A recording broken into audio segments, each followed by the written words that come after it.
Yellowstone supervolcano. Archaeologists are chasing melting ice in order to collect ancient artifacts. They've been discovered there by chance, and now they're looking for them. This is by Kelsey Dayton on Wyoming Files. High in the mountains of Yellowstone National Park, archaeologists noticed a tree stump emerging from a melting ice patch. They knew it was from another age, and a sign that they might also find ancient artifacts there. Thousands of years ago, when the Earth's climate cooled, ice encased trees and other organic material in the high Rockies and made the surrounding areas wetter and greener. Animals were lured to the higher elevation for more diverse habitat, and humans followed their prey, these buffalo, for example, and where they discarded the tools, their spears, their arrows, and their utensils, some became trapped in new layers of snow and ice. Today, those artifacts are emerging from melting ice tombs, and at a rate faster than archaeologists can collect, study, and preserve them. This is called ice patch archaeology. It's a developing field that began in the early 2000s with work in the Yukon, said Craig Lee, an archaeologist with the Institute of Arctic Alpine Research at the University of Colorado Boulder. Researchers began collecting artifacts from melting ice patches in the greater Yellowstone about 8 years ago, he said. Ice patches are not glaciers, but smaller ice formations. And unlike glaciers which move, ice patches are stable and therefore capable of preserving such materials. These ice formations can protect organic material like wood or bones for tens or thousands of years. Tens of thousands of years. Lee has found items ranging from a few hundred years old to more than 10,000 years old. Globally, archaeologists have uncovered everything from pieces of clothing to walking sticks and hunting equipment, he said. These items help scientists better understand how ancient people lived and used this landscape, and these areas are we now think of as rugged wilderness areas of the greater Yellowstone, were regularly used by humans thousands of years ago. The plant and animal resources provided more diversity than what the plains offered.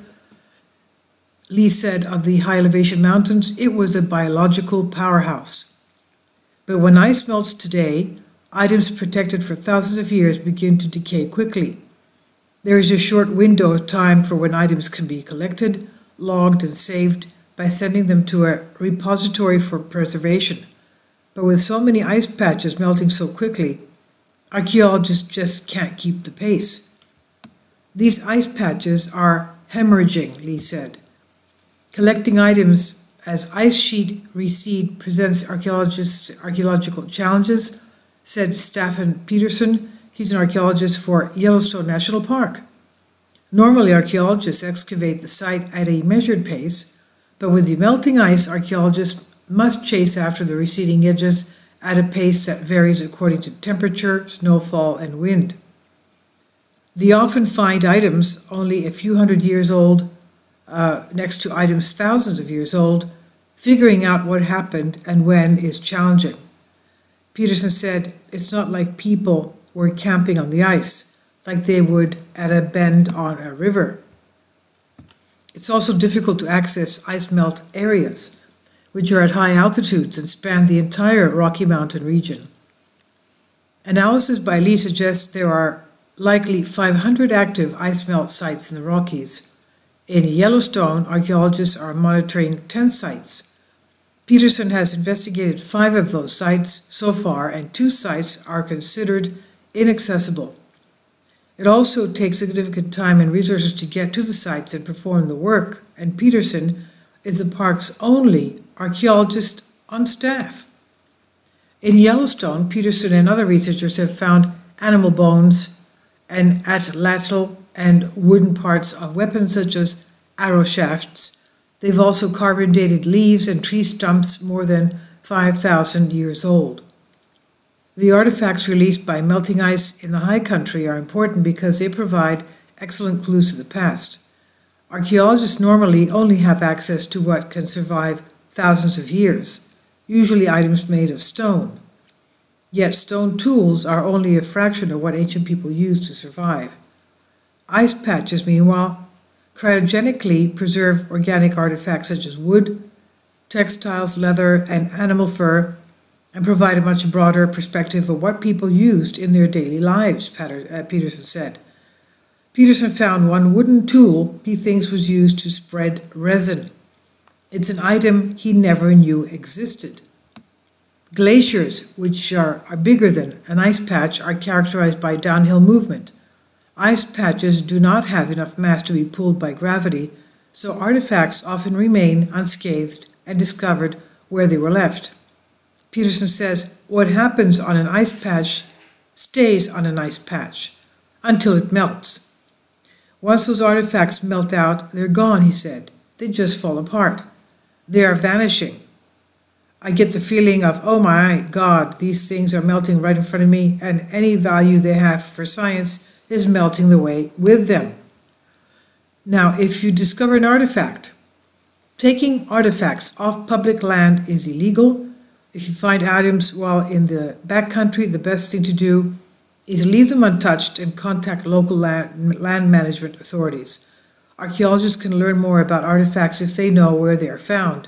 People are encouraged to take pictures and, if possible, note the locations on a map or with a GPS, and then report to land managers." End quote. Now we know that the forests near Yellowstone hold traces of human habitation dating back millennia. This is by Rufen Prevost of Yellowstone Gate. His team are conducting archaeological digs for findings, and they have shown dozens of artifacts marked with in the areas of the Shoshone National Forest. The field trip sponsored by Greater Yellowstone Coalition. And Rufen Prevost states the Greater Yellowstone area is cherished for its unspoiled landscapes, abundant wildlife, but is hardly a region that most people think of as an archaeological treasure trove. Most people, though, are wrong to think that. That's the viewpoint of Larry Todd, archaeologist who grew up in Metiste, near the eastern boundary of Yellowstone National Park, surrounded by the Shoshone National Forest. Todd worked for more than 30 years studying traces left by ancient peoples in places as diverse as France, Ukraine, Ethiopia, as well as teaching in Colorado and Wyoming. But for the past 10 years, he stayed close to home, studying remote and the rugged archaeological sites in northwest Wyoming, including along the Wood River and near Metiste. He says, "You're living in one of the great gems of natural and cultural resources you're going to find anywhere." This is what he says during a field trip to the Double D Ranch, sponsored by Greater Yellowstone Coalition.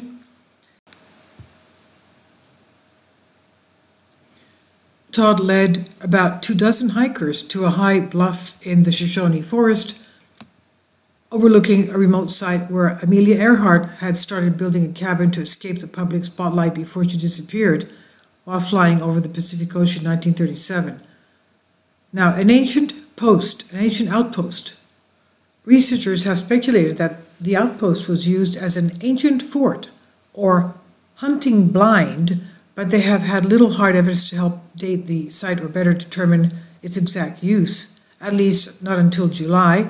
That's when Todd was discussing the site with his group of JYC visitors, and Caitlin Simcox, an archaeology student working with Todd, serendipitously found a flake of obsidian and a sheep bone, as Todd spoke. The tiny fragments, each smaller than a nickel, offered what Todd said was strong evidence of prehistoric use of the site, possibly for hunting or butchering sheep. Quote, "Before we got here today, this was a totally enigmatic rock structure," end quote. Todd told the group, beaming with the thrill of a discovery that might seem inconsequential at first, but that was deeply important to him. The artifacts found by Simcox are among more than 80,000 cataloged since 2002 by Todd and other workers on the Grey Bull River Sustainable Landscape Ecology Project. Though white settlers have frequented the Yellowstone area for only a couple of centuries, indigenous people have moved through and lived in the region for roughly 13,000 years, Todd said.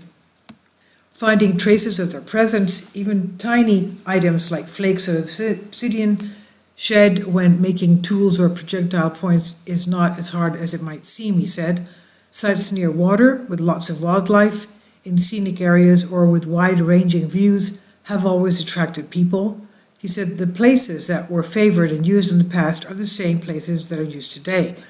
Todd and others are working to shine new light on the rich but underappreciated cultural history of the Shoshone Forest. The Greater Yellowstone Coalition asked its supporters, that's GYC for short, asked its supporters to follow Todd to a few of his Wood River sites so that they could share their ideas with others, including administrators finalizing the Shoshone Forest Management Plan. Now, sheep eaters of Wyoming. Cody resident David Dominique said it was important to document and preserve sites like the one he visited in July with Todd. While a student at Yale University in the 1960s, Dominique studied the sheep eaters, a reclusive and resourceful band of Indians who lived at high elevations in northwestern Wyoming, including around Yellowstone. There is still plenty to learn about the sheep eaters and others who lived here, Dominique said, but forest planners must put a higher priority on cultural resources. Todd hopes the work of trying to find the stories of these multiple generations of people who lived here will help the public better appreciate the hidden human history of this region. Working with the U.S. Forest Service, universities, and other agencies, Todd and other researchers are documenting a multitude of prehistoric and early white settler habitation sites across the Shoshone Forest. Most of the time, researchers photograph and catalog items, but then place them back as they found them, practicing what Todd calls catch and release archaeology. He said, for me, unlike Indiana Jones, the real treasure of archaeological research is well-coded data.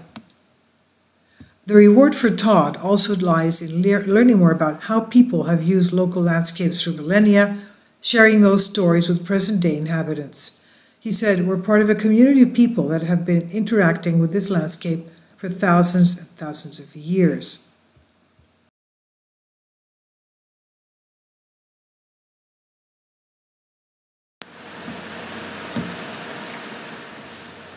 If you'd like to join me on my Patreon account, you will hear content not covered by mainstream media.